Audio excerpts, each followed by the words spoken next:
En Sergio ens presenta Els Guardians de Girona, una col·lecció d'art digital en 3D que reinterpreta la flora i la fauna locals, transformant-les en criatures protectores amb armadures inspirades en el seu entorn.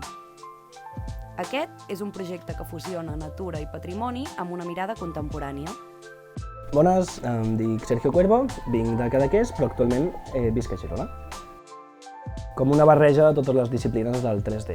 O sigui, em dedico tant al modelatge, a l'animació, com a la impressió 3D, als efectes especials i fins i tot algo de realitat immersiva, en el qual amb les ulleres de realitat virtual creem espais immersius. El que m'impulsa a explorar és tot allò que no existeix. És un dels motius pels quals em vaig tirar al món del 3D. Crear tot allò que no existeix. Les meves peces evolucionen normalment des de la mirada, des d'on te'l vull explicar la història o el que estigui reivindicant en aquell moment. El missatge potser el tinc molt clar, però des d'on te'l vull dir és el que va agafant l'evolució durant el procés. L'obra que presento s'anomena Els Guardians de Girona.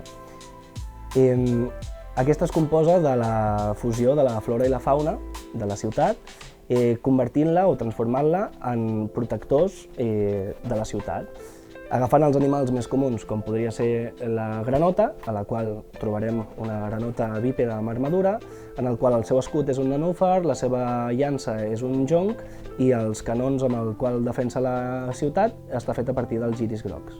I aquestes es composen en una peça final on s'uneixen tots els guardians sobre la catedral de Girona.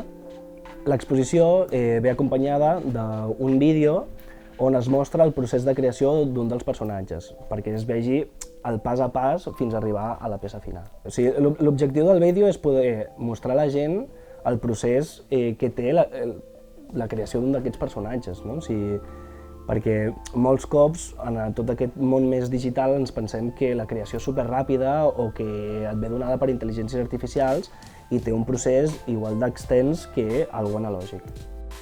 Per mi Girona, o sigui,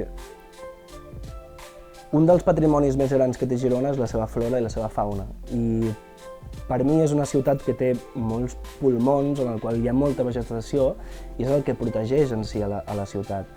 I és la meva manera de fer-li una oda a la flora i a la fauna de la ciutat en la qual vivim. El meu consell seria que competeix amb tu mateix. O sigui, el món està ple d'artistes, cada un més bons que l'altre, i si intentes comparar-te acabaràs per deixar-ho. Llavors, és una guerra amb tu mateix.